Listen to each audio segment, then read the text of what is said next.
Sarap.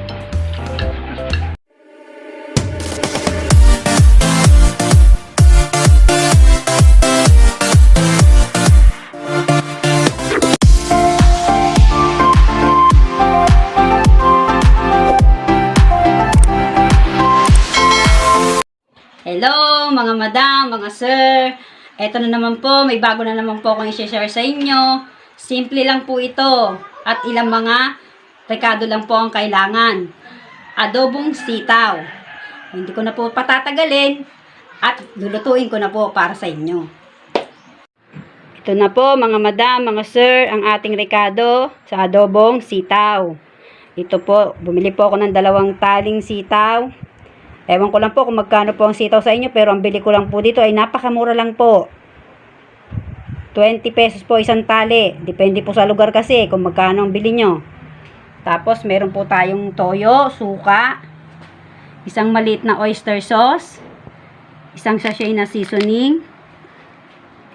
Chinap-chap ko na po yung isang pirasong sibuyas, asin. Depende po sa inyong mga panlasa. Masyado pong, pwede naman pong kaunti pa dyan. Kinapchap ko na rin po ang 3 ulo ng bawang. 2 piso o 2 sachet ng pamintang pino. At isang sachet ng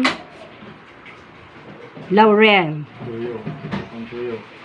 At ito po yung ating 1/4 na nilagang baboy na ihahalo po natin sa adobong sitaw. Ito na po, magsisimula na po natin iluto yung adobong sitaw. Bali, buksan na po natin ang kalan. At lagyan po natin ng kaunting mantika.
Kumain ka na kaya? Harap.